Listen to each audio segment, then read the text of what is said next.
مدنی channel کے ناظرین، FGRF کسی کو بھولتی نہیں۔ جی ہاں، گزشتہ سالوں کی طرح اس سال بھی عید قربان کے موقع پر کراچی سمیت پاکستان کے کئی شہروں میں FGRF کے تحت مستحقین میں گوشت کی تقسیم کا سلسلہ جاری ہے۔ اس حوالے سے ذمہ داران نے مستحق افراد کے گھروں پر جا کر گوشت پہنچایا، جس پر لوگوں نے FGRF کے اس اقدام کو سراہا۔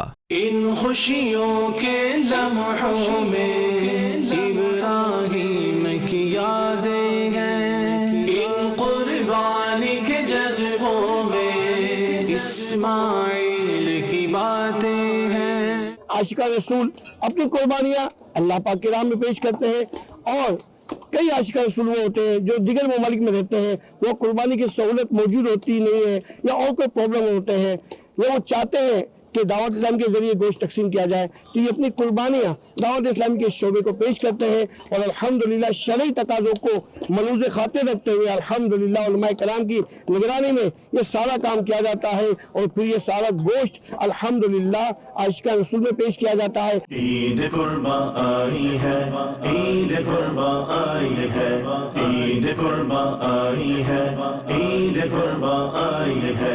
ملتان میں بھی ہم موجود ہیں اور یہاں پر آج ڈونیٹ قربانی کا سلسلہ کیا گیا۔ ایسے افراد کے ڈور سٹیپ پہ جا کر ان کی عزت نفس کا خیال کرتے ہوئے کہ جو لوگ قربانی کی استطاعت نہیں رکھتے، ان کی الحمدللہ خدمت کا سلسلہ ہوا۔ ان کے گھر گھر جا کر نوک کر کے ان کی عزت نفس کا خیال کرتے ہوئے الحمدللہ قربانی کا گوشت ان کو پیش کیا گیا۔